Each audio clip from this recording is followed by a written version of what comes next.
have to finish my place. Me didn't blame my cat. And didn't blame my dog. He's upside down. And then, nah. I'm gonna go sleep.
I spelled that wrong.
This is Chloe.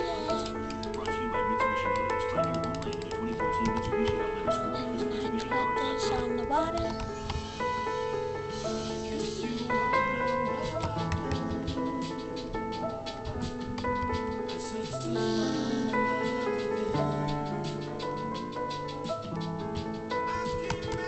Let's test out my singing.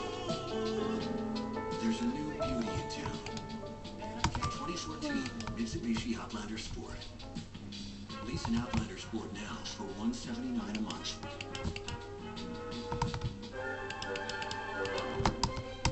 Come on.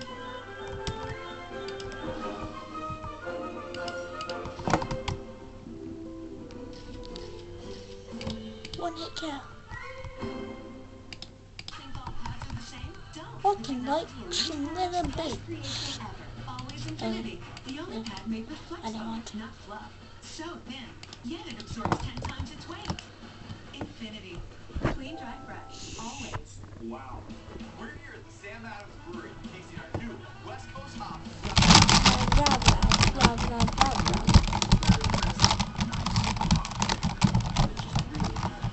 This is a bookstore.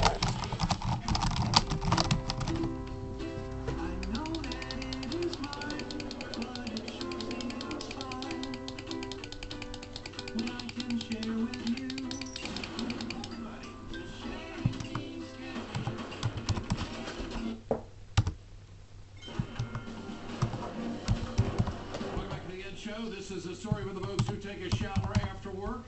Less than 8 months from the 2014 midterm elections, and Florida Governor Rick Scott is already in big trouble. In the words of a top Florida Republican, quote, "There's no way to sugarcoat this. It's awful." Rick Scott has been lagging in the polls for some time now. A Quinnipiac poll in January found Democratic opponent Charlie Crist with an 8-point lead. University of Florida poll in February found Crist with a 7-point lead. This weekend, it got a lot worse for Rick Scott, when the Miami Herald published crosstabs from 6 internal GOP polls. That's right. Folks, a dozen members of Rick Scott's own party leaked some pretty damaging poll numbers to the press. The numbers show broad support for Charlie Crist across a wide array of demographics, according to one business interest statewide survey.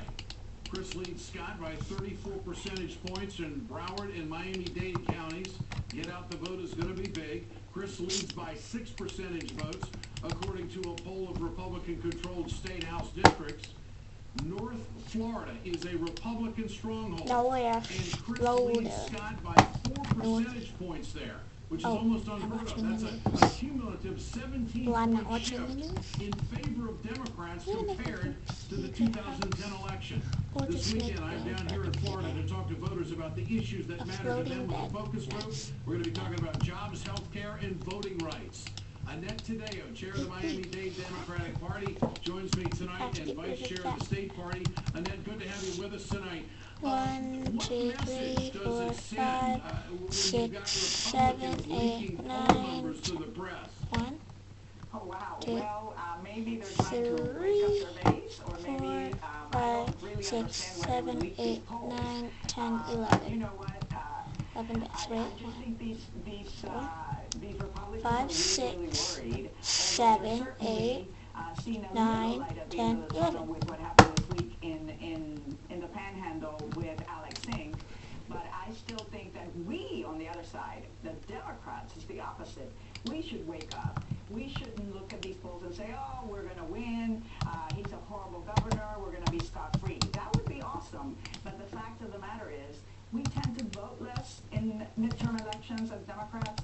We don't get out the vote as much. And so if we don't do something to entice our base, to get out our base, I believe that we're going to see a repeat of 2010 in Florida.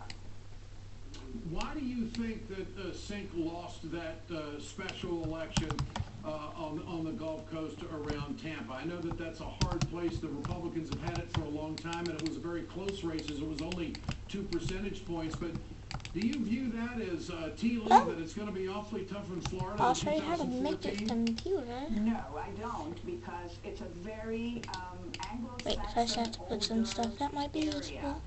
And Some that's not people. what the rest of Florida looks like. Florida is very diverse, and certainly those Hispanic voters, African American voters, they vote for Democrats, and they're going to vote for Democrats if we can get them out to vote, which is why we have to work so hard on the get out the vote. And also the base. It was a base election, and I think that was something that should have been done a little bit more from the Democratic side to entice the base to go out, just like the Republicans did. On Wednesday, Scott get said flower that he pot would back a some Senate flowers proposal in here in here. Florida to allow Or undocumented outside. immigrants to qualify for in-state tuition, so long as they meet certain requirements. Couple of questions here. Is this progress, or is this just an attempt to pander to the Latino and minority voters ahead of the election? Painting needs to be in there It too. is amazing what an election will do. giant To change this governor. painting. This governor has Jesus, been creepy. flip-flopping on a lot of things, but especially to appeal to the Hispanic vote. And this is all that is. It is very obvious that he still uses the word illegal to call these students who came here to no fault of their own, some of them very young. But yet, you know, he wants to change his mind about this because he's trying to appeal to the Hispanic vote. I think we're all going to see right through that. What about, he says that undocumented immigrants would qualify for in-state tuition so long as they meet certain requirements. Question is, what requirements is he talking about?